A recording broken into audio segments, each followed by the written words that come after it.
My name is Charity Crop, and we in the Black community have a very flawed, problematic, and honestly horrible way in which we view the LGBTQ community. So in honor of Pride Month, here's a video of a straight black man speaking out in support of the queer community.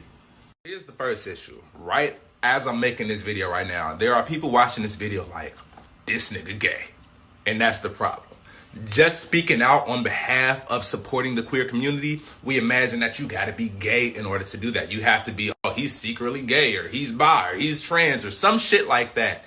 It's also funny that every time I speak out on behalf of women, it's like, this nigga simping for pussy. So when I speak out on behalf of the gay community, it's assumed that I'm gay. And when I speak out on behalf of women, it's assumed that I'm just performing in order to get some coochie. And this right here is our first issue. The first problem, I think, is a cultural problem. It is about our obsession with rewards, our obsession with getting something, right?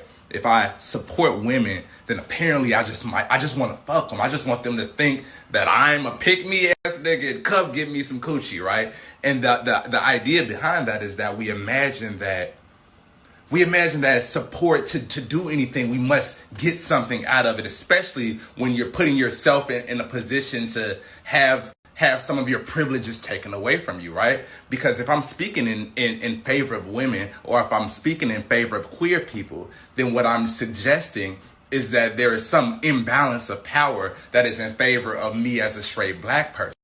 And so basically another straight man would say, well, then he must want to get something out of the women, or he must secretly be gay, because why else would someone sacrifice that? And that's evidence of the very privilege that we act like doesn't exist. Second issue is the idea that if I was gay, that would be a problem. That we don't pay enough attention to the fact that if I am speaking out in support of the queer community, and the first thing you say is this nigga gay, then that is evidence of exactly why I need to speak out, because that means that if I was, there would be something wrong with that. I would be flawed. I would be not straight, right? Even our language of straight and gay, like as if to be a heterosexual means the right way, the straight path. Even that language shows the inherent oppression that exists specifically in a way that demeans and oppresses queer people.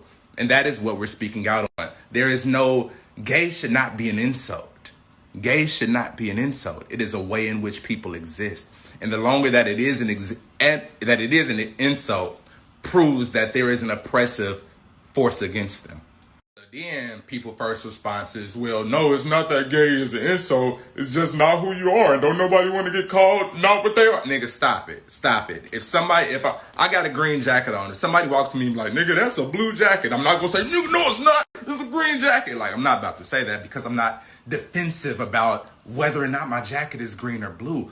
I would only be defensive is if you said that's an ugly jacket, or that's a whack jacket, or you look weird in that jacket, right? So when people call someone gay, the reason why it's an insult is not just because that's not who you are. It's because if that was who you are, that would be bad. So don't act like that. The concept is that you just don't want to be called what you aren't. That's not the case. Also, let's lose the idea that being gay or bi or trans or any of these identities is a choice. It is not a choice. It is not a choice. You are who you are. You just are who you are. Like you like what you like. You're sexually attracted to what you're sexually attracted to. This is not like something that somebody just randomly decides at some point. And the reason why a lot of people are against that concept is because they feel as though God or whatever creator they believe in makes no mistakes.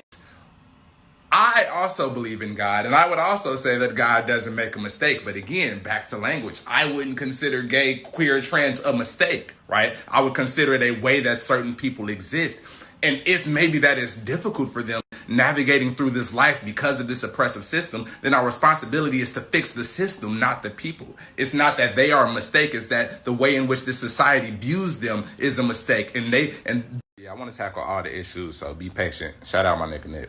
Patience, marathon. But anyway, we think this is a mistake. And a lot of the reason why people think it's a mistake is because they talk about reproduction. They was like, well, You need Adam and Eve, not Adam and Steve, as if the purpose of life is to make babies, as if the purpose of sex is to make babies. You know how often you done fucked with no intention of making children? Most of the times you be having sex, right? So let's get this notion that sex is for the purpose of creating children out. No, it's not.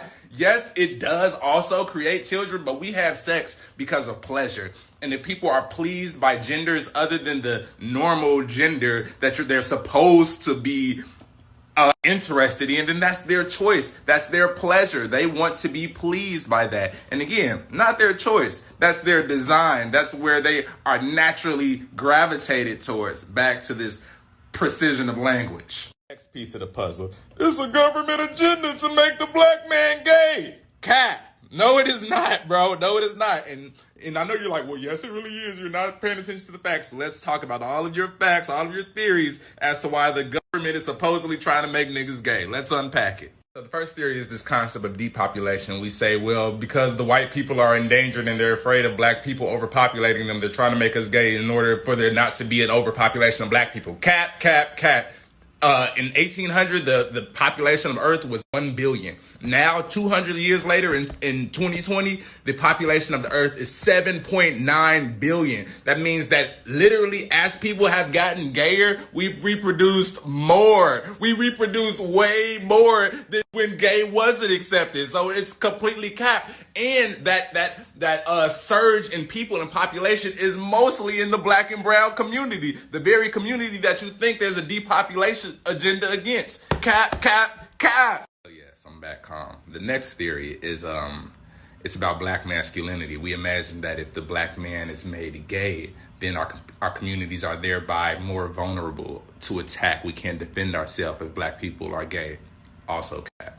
Because whether or not you want to fuck women or girls has nothing to do with how good you can fight, how good you can hold a weapon, how good you can provide for a family. There are plenty of queer families that are providing just as good, just as hard as as non-queer families. And there are plenty of queer people who will beat your fucking ass and who will shoot the fuck out of you. So this idea that our protection is limited via black men being gay is cap. Also, that's still rooted in the same white supremacy, because white supremacy is all about domination and power. And the idea that we need masculinity in order to save us is the very white supremacy that is oppressing us in the first place. But that's another conversation. And lastly, everybody's favorite one, the destruction of the nuclear black family. Everybody loves to talk about this one, right? This one is the very interesting one because it's nuanced. Let's go out on a limb and say that you're right, that our nuclear families are being destroyed. The question is why? It's not because of gay people. White people have plenty of gay people, plenty of lesbian people, plenty of trans people, plenty of queer people, plenty of all of the denominations of gay and queer.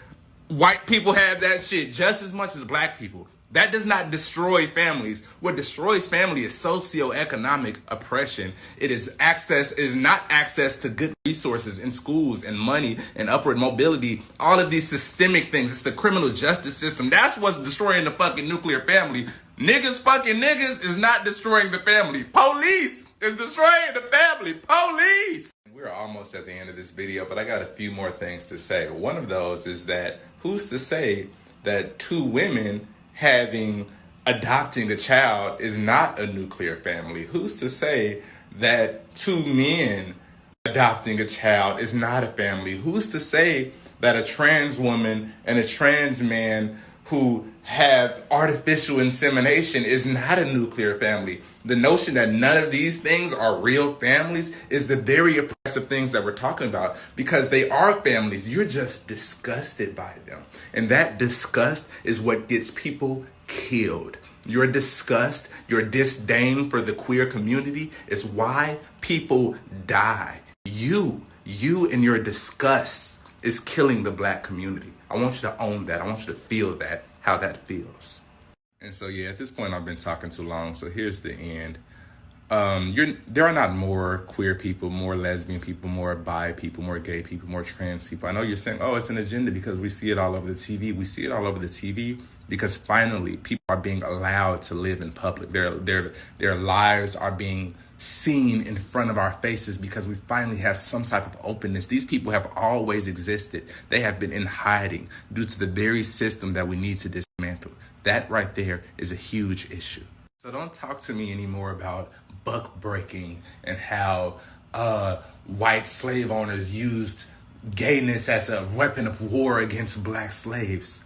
I want you to understand that if a white man raped a black male slave, then he's gay too, right? He had sex with a boy. He put his penis inside of a butt. What that means is that the gayness is not the traumatic part. The traumatic part was the rape. It was willfully, it was unwillingly having somebody to do something that they didn't want. That's the torture, not the fact that they're being gay. And if we want to talk about torture, more women are raped by men than ever men are raped by men. By a million, by a long shot. So why are we talking about how problematic that is? How heterosexual rape is destroying the black community. Let's lose all of the homophobic. And the fact that so much of this video has been based on black men becoming gay is the problem.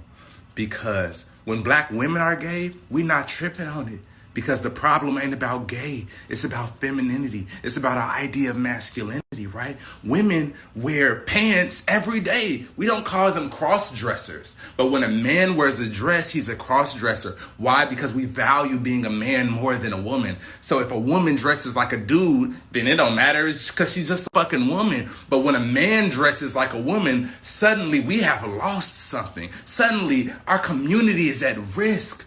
Doesn't that show to you how we value masculinity over femininity? Doesn't that show to you oppression and privilege, that we look at anything that relates to womenness as down here? Let us heal. We deserve to heal. I love you deeply. And I have one more thing to say. I am currently writing a book about healing ourselves and healing society simultaneously. It's been taking a while to write it. It's been over a year, but it is coming. And if you would like to support me, then there's a link in my bio to the GoFundMe.